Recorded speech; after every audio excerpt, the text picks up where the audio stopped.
पुंखानुपुंख विषये क्षण तत्परोपि ब्रह्मावलोकन धियम न जहाति योगी संगीत ताल लय वाद्य वशम गतापि मौलिस्त कुंभ परिरक्षण धीर नटीव।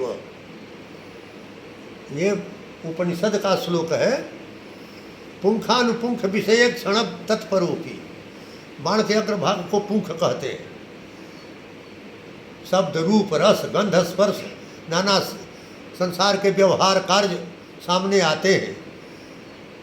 पुंखानुपुंख विषयों का ईक्षण हो रहा है, एक के बाद एक विषय आया, एक के बाद एक विषय आया, उनका ईक्षण हो रहा है, उनको देख रहा है, उनके व्यवहार में तत्पर भी है। फिर भी अपने को ब्रह्म रूप आत्मरूप देखने की बुद्धि को योगी पुरुष छोड़ता नहीं है।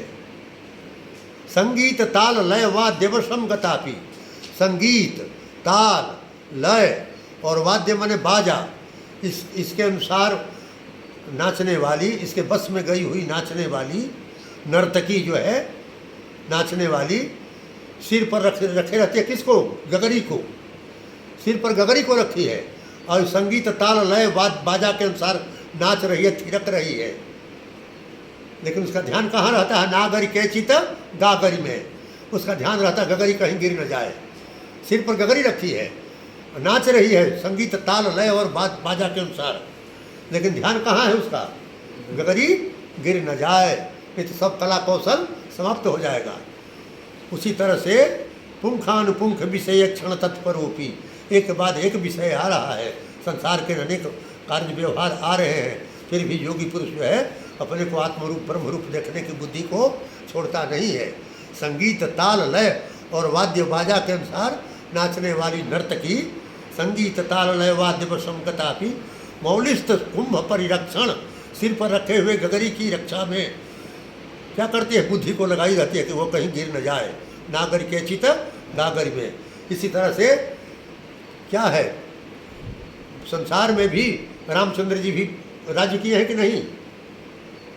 जनक जी राज्य किए हैं, वो लोग राज्य भी किए, अब फिर भी आत्मरूप ब्रह्मरूप भाव को छोड़े नहीं ना है।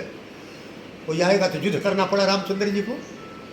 हनुमान जी भी कहीं कहीं लड़ाई लड़े हैं, लेकिन आत्म बुद्धि ब्रह्म बुद्धि को छोड़े नहीं है। तो वही बोल रहा है कि कृष्ण भोगी सुकस त्यागी नृपौ जनक राघवौ वशिष्ठ कर्म कर्ता च पंचैते ज्ञानी न समा। कृष्ण भगवान का बाहरी रूप भोगी का है, 16,000 रानियां रखे हैं, सबके साथ खेल भी कर रहे हैं, रासलीला भी कर रहे हैं, फिर भी आत्मभाव ब्रह्म भाव उनका गया नहीं है।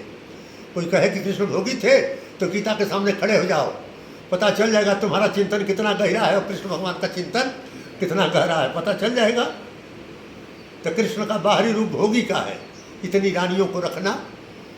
सुकस त्यागी, सुखदेव जी नाभि भी नहीं काटी गई, गर्भ से निकले चल दिए। उनका बाहरी रूप क्या है? त्यागी का है।